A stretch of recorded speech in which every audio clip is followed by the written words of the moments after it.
So I think we've all seen For the Future and are aware of the fact that Hunter has inherited Flapjack's powers after his sacrifice. And I have heard of people predicting that Hunter would have Flapjack's powers after he pretty much gave all his energy and soul to Hunter to save his life. And I, on the other hand, thought he would have a curse of For the Future, which ended up not being true. Which I'm not mad about, since it was just a thought I happened to have at 2 a.m. that I also happened to stay passionate about because of how logical I was able to make it seem. And let me tell you, when I first saw Hunter bust out with his powers, I even filmed my reaction but decided not to post it because the episode was a disappointment. But I was so pissed off at that scene, but of course, Hunter talking to Willow sort of made up for my distress over it though.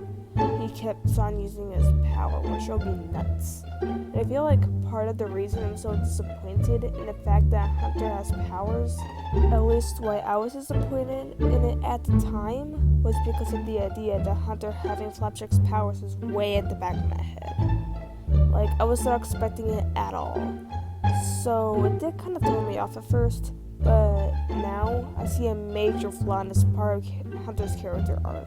And later in the video, I'll explain my viewpoint on the controversy on whether Hunter's eyes turning brown is to symbolize that he's a witch or a human. Alright, first of all, Hunter was supposed to be powerless since he's a clone of a human. Unlike witches, humans don't have biosets, which means that they can't use magic without help from the Titan, which includes glyphs, Titan blood, and talisman. And Hunter, like in magic, is supposed to, or at least is interpreted, as an allegory for a disability. Now, if we look at characters like Ida and Lilith, they both have a curse, which can be life-threatening. They both are now powerless after Lilith shared the curse with herself. Now, if we compare this to real-life circumstances, a lot of the time, when someone experiences a life-threatening or chronic injury or illness, they may become temporarily or permanently disabled, physically disabled.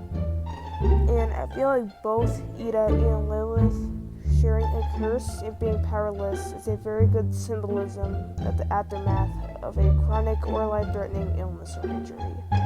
And some people are born with physical disabilities, but I think that Hunter being powerless is meant to symbolize this, because we already have autism and ADHD read in the show, and autism and ADHD are both mental disabilities, so it's only right for there to be a physical disability read in the show as well.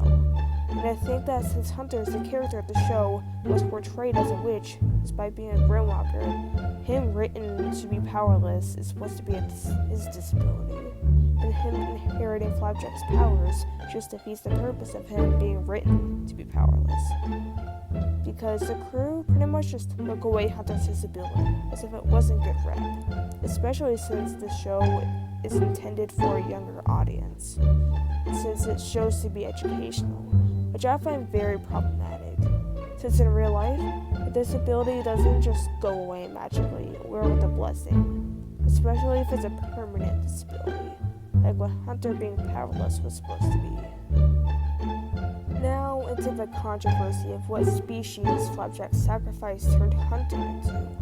And yes, I know what I just said there made zero sense, but you know what I mean. So, we know that Hunter is a grimwalker, and since Willow and Gus spoke to Hunter about being a grimwalker, and Gus admitting that he knew Hunter was a grimwalker since King's Tide, that scene confirms that Hunter is still a grimwalker.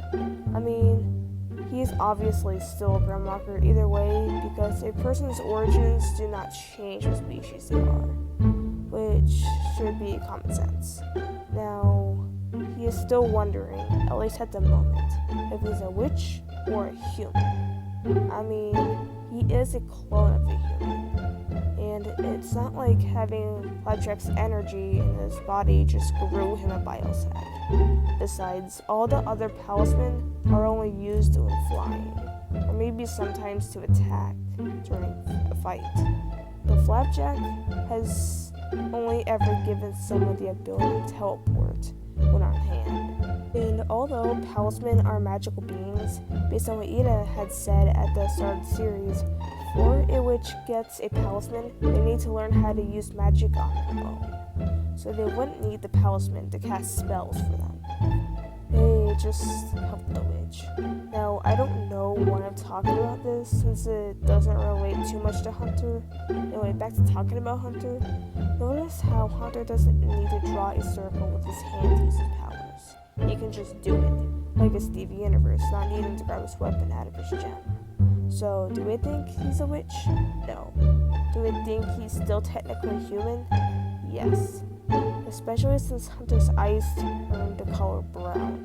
And the only characters in the show that have brown eyes, and that exact shade, are Luce and Camila, which are the only humans in the show. At least that are alive and aren't side characters. Anyways, I think I proved my point with this analysis.